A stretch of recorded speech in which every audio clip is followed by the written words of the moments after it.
Hi అండి, welcome back to my channel. ఈరోజు వీడియోలో చికెన్ ఫ్రై పీస్ బిర్యానీ చాలా ఈజీగా ఎలా చేసుకోవాలో ఈ వీడియోలో చూపిస్తాను.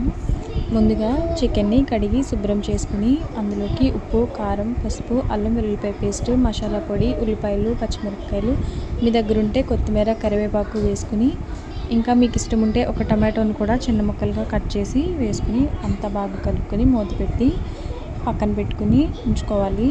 ఇప్పుడు ఇది ఫ్రై చేసుకోవాలండి. ఫ్రై కోసం ప్యాన్లో ఆయిల్ వేసుకుని ఈ చికెన్ మిశ్రమాన్ని అంతా ఆ ప్యాన్లో వేసి లో ఫ్లేమ్లో మంచిగా చికెన్ మెత్తగా అయ్యేంత వరకు ఉడికించుకోవాలి. మధ్య మధ్యలో కొంచెం కొత్తిమీర, పుదీనా కూడా వేసుకోండి.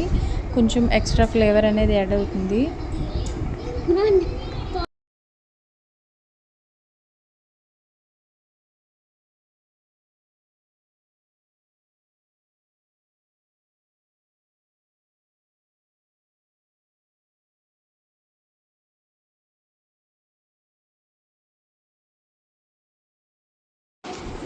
చికెన్ బాగా ఫ్రై అయిన తర్వాత తీసి పక్కన పెట్టుకోవాలి. ఇప్పుడు అన్నం ఉడికించుకోవడం కోసం ఇలా చూపిస్తున్న విధంగా రైస్, వాటర్ వేసుకుని అందులోకి హోల్ గరం మసాలా అన్నీ మీ దగ్గర ఏది అవైలబుల్గా ఉంటే అవన్నీ వేసుకుని కొంచెం ఆయిల్ కానీ నెయ్యి కానీ వేసి ఈ రైస్కి సరిపడా సాల్ట్ కూడా వేసుకోండి.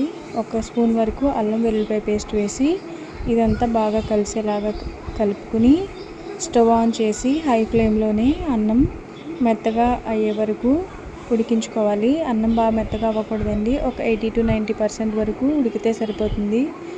ఇప్పుడు దమ్ పెట్టుకోవడం కోసం ఇలా మీరు ఏ గిన్నెలో అయితే బిర్యానీ చేయాలనుకుంటున్నారో ఆ గిన్నె తీసుకుని వీడియోలో చూపిస్తున్న విధంగా లేయర్స్ లాగా ముందు చికెన్ని, దానిపైన కొంచెం కొత్తిమీర, పుదీనా, కరివేపాకు వేసుకుని తర్వాత అన్నం కూడా ఇలా చూపిస్తున్న విధంగా వేసుకోవాలండి. అన్నాన్ని నొక్కకూడదు, పొడి పొడిగానే వేసుకోవాలి.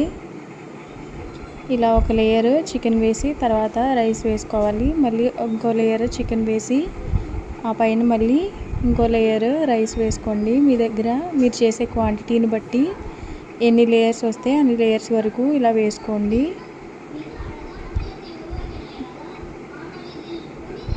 ఇప్పుడు పైనుంచి 1 స్పూన్ వరకు మీకు ఇష్టం ఉంటే నెయ్యి వేసుకోండి, లేదంటే స్కిప్ చేయొచ్చు. నెయ్యి అనేది ఆప్షనల్ మాత్రమే. దీనిపైన మూత పెట్టి ఆవిరి బయటికి వెళ్లకుండా ఏదైనా బరువుని దీనిపైన పెట్టుకోవాలి. ఇప్పుడు మంటని ఫస్ట్ మీడియం ఫ్లేమ్లో ఒక 10 నిమిషాలు పెట్టుకుని 10 నిమిషాల తర్వాత మంట బాగా లో ఫ్లేమ్లో పెట్టి ఒక 15 నిమిషాల నుంచి స్టవ్ ఆఫ్ చేసి ఒక పావు గంట అలా వదిలేయండి. ఒక పావు గంట తర్వాత మూత తీసి ఒకసారి రైస్ అంతా కింద నుంచి మొత్తం అంతా బాగా కలుపుకుని సర్వ్ చేసుకుంటే చాలా టేస్టీగా ఉండే చికెన్ ఫ్రై పీస్ బిర్యానీ అయితే రెడీ అవుతుంది. నా వీడియో నచ్చితే తప్పకుండా లైక్ చేసి మీ ఫ్రెండ్స్ అండ్ ఫ్యామిలీకి షేర్ చేయండి. నా ఛానల్ని సబ్స్క్రైబ్ చేసుకోండి.